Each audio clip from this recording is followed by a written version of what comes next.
দলীয় পদের জন্য লাখ লাখ টাকা নেওয়ার অভিযোগ, আর সেই অভিযোগ এবং পদ না পেয়ে টাকা ফেরত চাওয়ার ঘটনাকে কেন্দ্র করে খেজুরিতে তৃণমূল পার্টি অফিসের ভেতর দলের দুই নেতার হাতাহাতি, মারামারি, ঘুষাঘুষির ভাইরাল ভিডিও প্রকাশ্যে, যা ঘিরে জোর শোরগোল শুরু হয়েছে খেজুরিতে।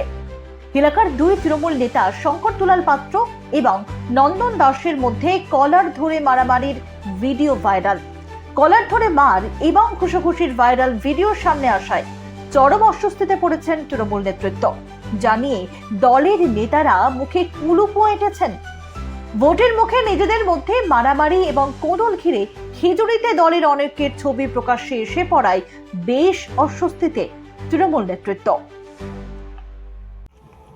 দাদা, এই যে একটা ভিডিও ভাইরাল হয়েছে অঞ্চল সভাপতিকে নিয়ে একটা গন্ডগোলের টাকা নেওয়ারকে কেন্দ্র করে, যে এটা নিয়ে কি বলবেন? কোনো টাকা নেওয়ানোর কোনো প্রশ্নই নেই। নন্দন আমার ভাই, আমরা একই সঙ্গে থাকি, আর ছোট ভাই। আমাদের মধ্যে ব্যক্তিগতভাবে আমাদের একটা ভুল বোঝাবুঝি হয়েছিল, এতে কোনো সমস্যা নেই, আমরা নিজেরাই মিটিয়ে নিয়েছি। কোনো এখানে সহসভাপতি আপনাকে হুমকি দিচ্ছে যে মারধরের ঘটনা, টাকা পয়সা নিয়ে ভাগাভাগির একটা ঘটনা ঘটছে, কি ঘটনা ঘটেছে? না, ওগুলো কোনো ইস্যু নয়, ওগুলো ব্যক্তিগত ব্যাপার। আমাদের দাদার মতো আমি ওনাকে সম্মান করি, আমাদের দলীয় ওটা ইস্যু নয়, কোনো আমাদের ব্যক্তিগত ইস্যু। তা আমরা সমস্যাগুলো মিটিয়ে নিয়েছি। ওটা বিরোধী পার্টি কেউ হ্যান্ডেল করতে পারে, অসুবিধা নেই। এই যে